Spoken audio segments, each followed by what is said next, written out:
आउज़ुबिल्लाहिमिनश्शैतानिर्रजीम बिस्मिल्लाहिर्रहमानिर्रहीम। अस्सलाम वालेकुम। आप देख रहे हैं उर्दू एस्ट्रोलॉजी और मैं हूँ एस्ट्रोलॉजर अलमास यूनुस। आज की वीडियो में हम लोग डिस्कस करने वाले हैं इसराइल और हमास के दरमियान छिड़ने वाली जंग के बारे में। और इल्म नजूम की रोशनी में हम देखेंगे कि ये जंग किन वजूहात की बिना पर शुरू हुई, कौन सी ऐसी प्लानिटरी पोजीशन हुई कि यहाँ पर बात जंग तक आ पहुँची। और उसके साथ हम देखेंगे कि इस जंग में हमें आइंदा क्या नज़र आ रहा है, किस तरह से चीज़ें हो सकती हैं।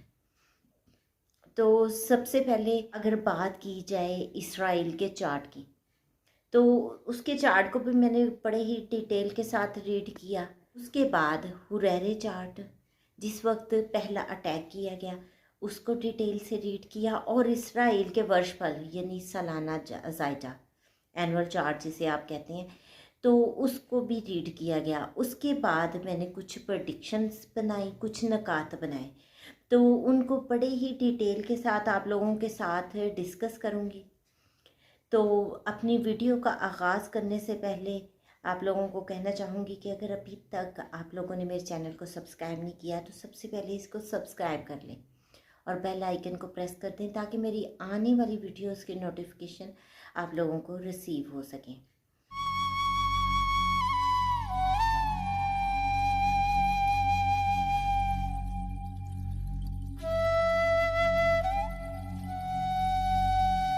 यहाँ पर हम बात करेंगे इसराइल और हमास के दरमियान छिड़ने वाली जंग के बारे में। जिस वक्त इसराइल पर हमला किया गया उस वक्त असेंडेंट में बुर्ज असद यानी कि ल्यू साइन तलू था। ल्यू आदशी बुर्ज है और ये एक फिक्स साइन है। फिक्स्ड साइन में जब भी कोई काम होता है तो वो एक काफ़ी देर तक, कुछ अरसा तक वो चलता है। सेकंड, वो काम जो है बड़ा रुक रुक कर होता है, बहुत स्मूथली नहीं होता। तो उससे एक चीज़ तो ये नज़र आती है कि ये अटैक रुकेंगे होंगे, यानी कि ये सिलसिला जो है देर तक चलता रहेगा। तो बहुत सारी चीज़ों को मद्देनज़र रखते हुए मैं तो ये प्रेडिक्शन की तरफ बढ़ी हूँ कि ये जंग बहुत जल्दी रुकने वाली नहीं है, ये जंग तूल पकड़ने वाली है। बाकी अल्लाह ताला से दुआ है कि बेहतर हो जो भी हो।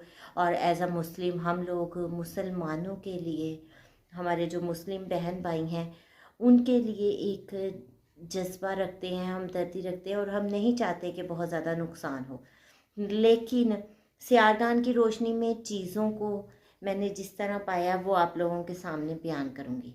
अब सालाना जायचे को अगर मद्देनज़र रखा जाए तो इसराइल का 6 हाउस का जो लॉर्ड है वो जाकर 7th हाउस में बैठ गया।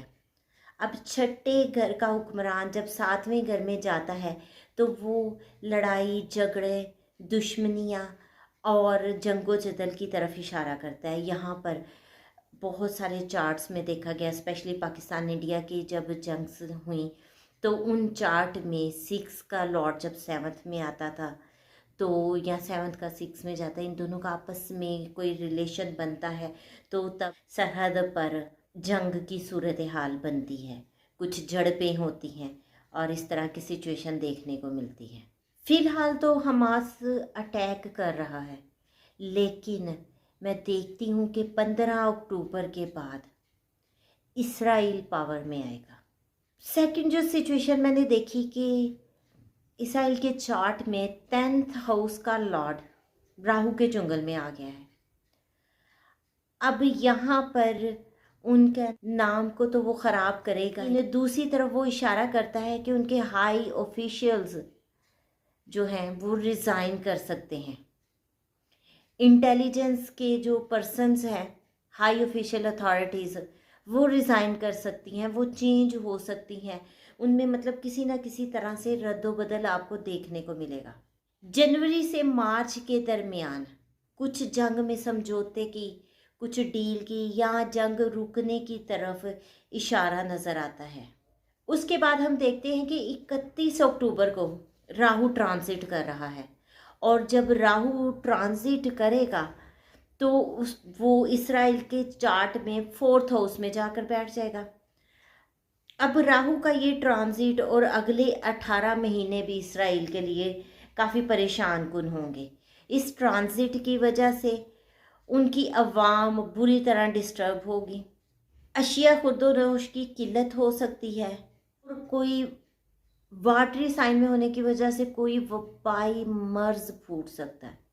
और यहाँ पर कोई वबाई मर्ज फूट सकता है, हो सकता है कि पानी या लिक्विड चीज़ों की वजह से किसी किस्म का कोई प्रॉब्लम बने। फिर 3 नवंबर के बाद ज़ोहरा का बुर्ज सुमला में ट्रांजिट हो जाएगा और यहाँ ज़ोहरा को हबूत हो जाता है, यानी डेबिलिटेशन में चला जाता है।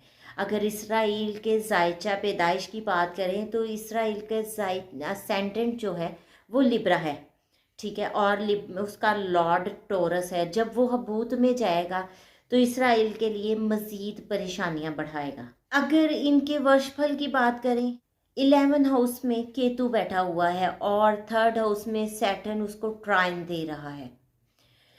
तो ये एक अजीब सी सूरत हाल है। यहाँ पर इसराइल को उनके दोस्त ममालिक की तरफ से फिजिकल सपोर्ट मुझे मिलती हुई नज़र नहीं आती है। वो लोग इनकी फेवर में बात करेंगे, इनके साथ चलेंगे, कहेंगे, बात करेंगे, ठीक है हम आपके साथ हैं, सपोर्ट करेंगे, लेकिन फिज़िकली इसराइल को मुझे किसी किस्म की कोई सपोर्ट नज़र नहीं आती।